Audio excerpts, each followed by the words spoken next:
Esther அதிகாரம் 6. அந்த ராத்திரியிலே ராஜாவுக்கு நித்திரை வராதபடியினால் கால வர்த்தமானங்கள் எழுதியிருக்கிற நடபடி புஸ்தகத்தை கொண்டு வரச் சொன்னான். அது ராஜ சமூகத்தில் வாசிக்கப்பட்டது.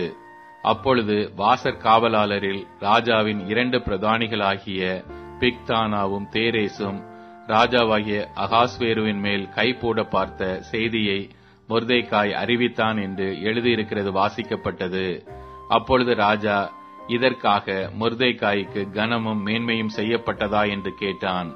அதற்கு ராஜாவை சேவிக்கிற ஊழியக்காரர், அவனுக்கு ஒன்றும் செய்யப்படவில்லை என்று சொன்னார்கள். ஆமான் தான் செய்த தூக்கு மரத்திலே மொர்தெகாயை தூக்கி போட வேண்டும் என்று ராஜாவினிடத்தில் பேசும்படி ராஜ அரமனையின் வெளிமுற்றத்திலே வந்திருந்தான். அப்பொழுது ராஜா, முற்றத்தில் இருக்கிறது யார் என்று கேட்டான். ராஜாவின் ஊழியக்காரர் அவனை நோக்கி, இதோ ஆமான் முற்றத்திலே நிற்கிறான் என்றார்கள். ராஜா, அவன் உள்ளே வரட்டும் என்றான். ஆமான் உள்ளே வந்தபோது ராஜா அவனை நோக்கி, ராஜா கனம் பண்ண விரும்புகிற மனுஷனுக்கு என்ன செய்யப்பட வேண்டும் என்று கேட்டான். அதற்கு ஆமான், என்னையன்றி யாரை ராஜா கனம் பண்ண விரும்புவார் என்று தன் மனதிலே நினைத்து ராஜாவை நோக்கி, ராஜா கனம் பண்ண விரும்புகிற மனுஷனுக்கு செய்ய வேண்டியது என்னவென்றால், ராஜா உடுத்திக் கொள்ளுகிற ராஜவஸ்திரமும் ராஜா ஏறுகிற குதிரையும் அவர் சிரசிலே தரிக்கப்படும் ராஜமுடியும் கொண்டு வரப்பட வேண்டும். அந்த வஸ்திரமும் குதிரையும் ராஜாவுடைய பிரதான பிரபுக்களில் ஒருவனுடைய கையிலே கொடுக்கப்பட வேண்டும். ராஜா கனம் பண்ண விரும்புகிற மனுஷனை அலங்கரித்த பின் அவனை குதிரையின் மேல் ஏற்றி நகர வீதியில் உலாவும்படி செய்து, ராஜா கனம் பண்ண விரும்புகிற மனுஷனுக்கு இப்படியே செய்யப்படும் என்று அவனுக்கு முன்பாக கூறப்பட வேண்டும் என்றான்.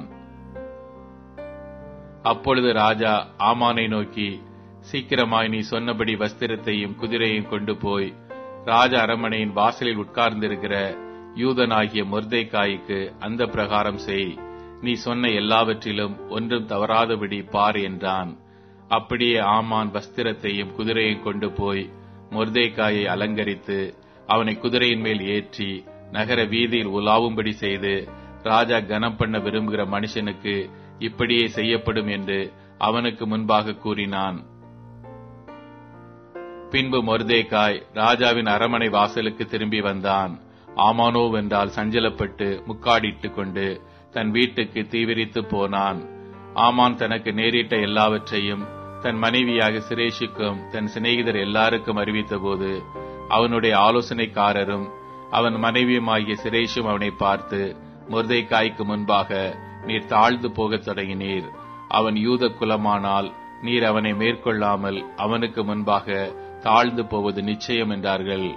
அவர்கள் இப்படி பேசிக் கொண்டிருக்கும் போதே ராஜாவின் பிரதானிகள் வந்து எஸ்தர் செய்த விருந்துக்கு வர ஆமானை துரிதப்படுத்தினார்கள்.